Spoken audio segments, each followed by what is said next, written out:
Bonjour à tous, bienvenue sur Mathessa, ma chaîne de maths pour dédramatiser. Au programme aujourd'hui une leçon d'exercice pour les élèves de seconde, mais qui pourra évidemment intéresser tous les collégiens qui révisent le brevet. Exercice sur les fonctions linéaires. Nous sommes bien évidemment dans le chapitre de seconde qui traite de notions de fonctions. Je vous insère comme d'habitude le lien vers la playlist du chapitre afin que vous puissiez vérifier vos acquis et vos connaissances. Savez-vous par exemple reconnaître une fonction linéaire lorsqu'on vous donne des expressions de fonctions? Savez-vous également tracer la représentation graphique d'une fonction linéaire, qui est bien évidemment une droite qui passe par l'origine du repère? J'ai donc préparé pour vous aujourd'hui 4 exercices sur des thèmes différents. Calculer ici image et antécédent à l'aide d'un tableau. Ici, déterminer algébriquement l'expression d'une fonction linéaire, puis tracer sa représentation graphique. Ici, utilisation de la proportionnalité, notion qui est étroitement liée à celle de fonction linéaire.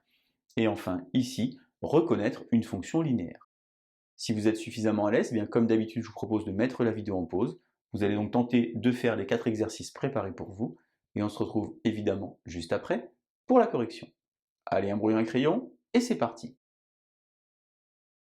Premier exercice, donc, soit une fonction linéaire de coefficient 4, complétez le tableau suivant. Ce tableau est donc un tableau de proportionnalité, car fonction linéaire et proportionnalité, c'est la même chose. Je vous insère le lien vers la vidéo de Mathessa qui traite des fonctions linéaires si vous voulez réviser. On peut donc par exemple donner l'expression de cette fonction linéaire, c'est f de x égale 4x. Ceci est l'antécédent, ceci est l'image. Vous avez certainement déjà vu les vidéos qui traitent de vocabulaire sur les fonctions. Je vais donc ici avoir un tableau de proportionnalité. Ici, j'ai un coefficient de proportionnalité de 4.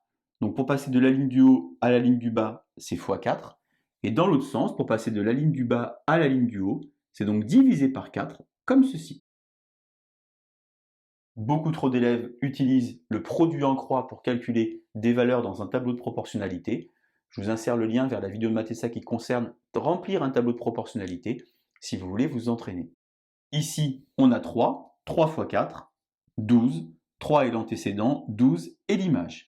Ici, on a 28 qui est une image, on va donc chercher un antécédent divisant par 4, et on obtient évidemment 7. On réitère le processus avec un nombre négatif, moins 5 fois 4, moins 20. On peut continuer à jouer avec ici un nombre décimal, 0,8 divisé par 4, ça fait 0,2. Et enfin 1000 fois 4, 4000.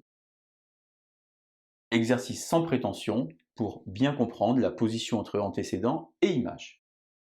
Exercice numéro 2 maintenant, on a une fonction linéaire, on le sait, telle que f de 4 égale 14, et on aimerait donc bien retrouver son expression.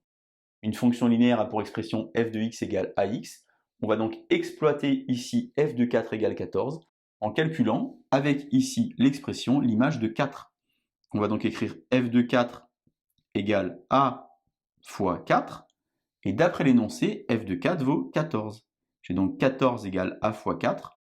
Il me faut alors résoudre une petite équation du premier degré. Je peux par exemple, si c'est important pour vous, changer ici l'ordre et écrire 4a égale 14, c'est-à-dire finalement a égale 14 quarts, que je vais simplifier en 7 demi. Je peux donc dire que ma fonction va donc avoir pour expression 7 demi de x. J'ai donc ici une fonction linéaire, quelque chose de la forme ax, et la représentation graphique d'une fonction linéaire, c'est une droite d'équation réduite, y égale 7 demi de x. Et donc vous insérez sur la partie droite de l'image un petit repère, OIJ, un rond, un repère orthonormal direct, ça veut dire que sur les deux axes, j'ai la même unité. Je vous insère également le lien vers la vidéo de Mathessa qui traite de tracer la représentation graphique d'une fonction linéaire, car il existe deux méthodes. Soit vous allez calculer ici l'image d'un nombre pour avoir un point, soit vous allez simplement utiliser le cours en disant que c'est sur le point de coordonnées 1A. J'ai donc ici une fonction linéaire. La droite passe par l'origine. À partir de haut, je vais donc ici compter les carreaux. Puisque j'ai 7 demi, j'avance de 2 et je monte de 7. J'obtiens ainsi un nouveau point. Ce point va être relié avec l'origine du repère. Et donc j'ai construit la représentation graphique de ma fonction linéaire, la droite d'équation réduite y égale 7 demi de x. Exercice numéro 3 maintenant, cet exercice est donc lié à la proportionnalité. J'ai h une fonction linéaire avec h de 2 égale 9, qui ressemble étrangement à cela. Il faut calculer l'image de 3 et l'image de 5. Alors la première méthode, peut-être que c'est comme ça que vous avez fait à la maison, consisterait à retrouver l'expression de la fonction linéaire, finalement faire tout ça, pour ensuite calculer simplement l'image de 3 et l'image de 5. Moi, je vais m'appuyer sur le cours. Puisque h est une fonction linéaire, ça traduit une situation de proportionnalité. Je vais donc construire un tableau de proportionnalité en disant qu'ici j'ai 2, ici j'ai 9. Moi, je cherche l'image de 3 ou bien l'image de 5. Puisque j'ai ici 2 et ici 3, j'en parlais tout à l'heure, vous pourriez très bien décider de faire le produit en croix de manière beaucoup plus intelligente. Pour passer de 2 à 3 ici, on va faire fois 1,5. Et donc, on va faire 9 fois 1,5. On va donc rajouter à 9 la moitié de 9. 9 plus 4,5, ça fait donc 13,5. Directement, h de 3 vaut donc 13,5. Vous voyez, pas de fonction, pas de produit en croix, un petit calcul basique simple. Autre utilisation du tableau de proportionnalité, puisque maintenant j'ai 2 ici et j'ai 3 ici, eh bien je peux ajouter des colonnes comme ceci. 2 plus 3, ça fait 5. Eh bien, si je fais 9 plus 13,5, c'est-à-dire finalement 22,5, eh bien, je vais tomber sur l'image de 5. Vous auriez pu, évidemment, utiliser le coefficient de proportionnalité, ce que j'ai proposé tout à l'heure. C'est-à-dire pour passer de 9 ici à 2, ou bien de 2 à 9, on a un nombre qui s'appelle 4,5. Dans ce sens-là, c'est fois 4,5. Et dans ce sens-là, c'est divisé par 4,5. Mais finalement, vous avez vu qu'avec des petits calculs basiques, on s'affranchit de ce calcul. Pourquoi? Parce que je ne suis pas certain que tout le monde sache faire de tête fois 4,5. Alors que tout le monde sait faire de tête 2 plus 3 et 9 plus 13,5. Exercice 4, enfin, reconnaître une fonction linéaire.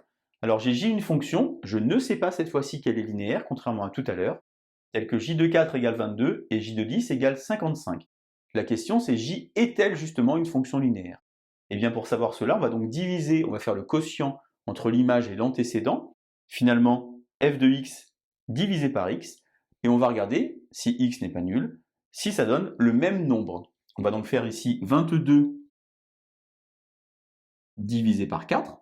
Alors on connaît évidemment un petit peu le calcul mental. 5 fois 4, 20, donc là je vais obtenir 5,5. Et ici je vais faire 55 divisé par 10, et je vais obtenir évidemment également 5,5. Comme les deux couples donnent le même nombre, eh bien je peux affirmer que j est une fonction linéaire. Et puisque j'ai trouvé ce 5,5, eh bien je vais même pouvoir donner l'expression de j.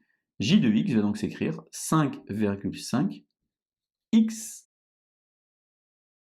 Voilà donc quelques exercices sur les fonctions linéaires. Je vous invite vraiment à vous entraîner, à reproduire des exercices avec d'autres valeurs numériques. Et je vous dis à bientôt sur Mathessin. Bonne journée.